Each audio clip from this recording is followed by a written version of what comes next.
Now, for more, is retired Rear Admiral for the Navy and Senior Director of the Center on Cyber and Technology Innovation, Mark Montgomery. Mark, thank you for joining me.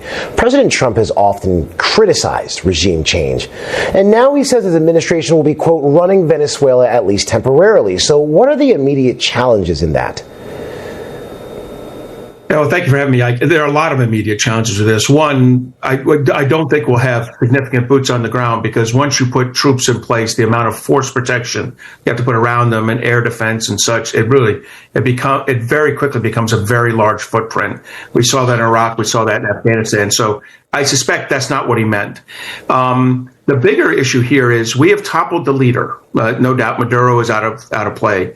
But the Minister of Defense, Padrino Lopez, and the Minister of Interior Justice, Cabello, they are just as big a players in this foreign terrorist organization that President Trump labeled as Maduro.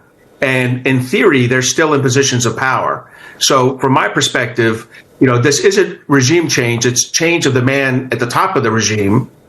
And now, if you really want to get rid of this foreign terrorist organization that you say is pumping drugs into our country, you really need to get rid of those and embrace the actual winners of the 2024 election, the opposition party. You see, Mark, and that's the big question here, is how do you think this administration will go about managing their relationships with all those people you just said are still in power, including the military?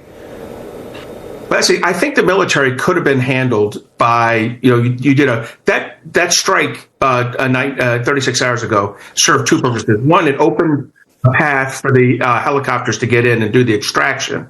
But two, it was a strong signal to the military and intelligence agencies in Venezuela. This is not a fight you want. And I think they received that message. But if you begin to deal with the existing Minister of Defense, the existing Justice and Interior Minister, then what you're telling the military is the game's back on. So I think that's a big lost opportunity in this case. And if I can say one other thing on this, the messaging that this was not about the return of a democratically elected, the proper democratically elected government is going to lose us a lot of potential allies and partners around the world, because the president's dismissive attitude towards Maria Machado was really striking today and yesterday. All right, Mark Montgomery, thank you for your analysis.